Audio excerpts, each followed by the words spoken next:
Uh, Panas sekali Palu akhir-akhir ini. Isosostel 16 tetap panas. Kenapa bisa begini?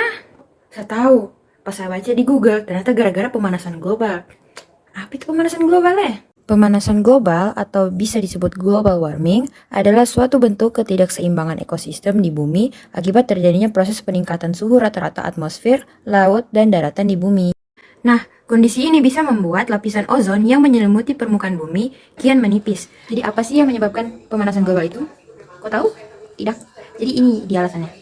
Aktivitas-aktivitas manusia seperti penebangan hutan yang ilegal atau deforestasi, emisi gas bahan bakar, kendaraan, dan limbah gas metana dari peternakan, penggunaan listrik terutama AC atau pendingin atau freezer yang berlebihan akan melepaskan gas CFC atau klorofluorokarbon ke atmosfer. Namun, penyebab utama pemanasan global ialah efek rumah kaca.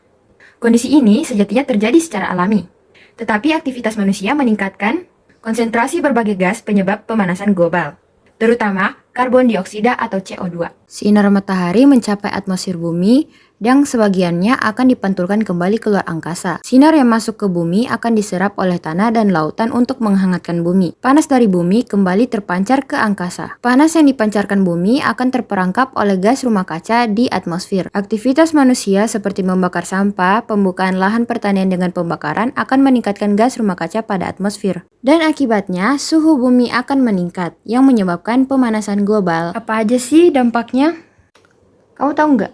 Efek rumah kaca berdampak pada peningkatan volume air di lautan akibat mencairnya gletser di kutub, maraknya bencana alam yang terjadi, iklim tidak stabil yang membuat siklus pertanian atau perkebunan terganggu, hewan maupun tumbuhan mulai terancam punah akibat rusaknya ekosistem habitat mereka, dan yang terakhir munculnya wabah penyakit pada manusia. Di Indonesia sendiri telah dilaporkan banyak kasus kekeringan terutama di Pulau Jawa, dan menurunnya kadar oksigen di garis khatulistiwa.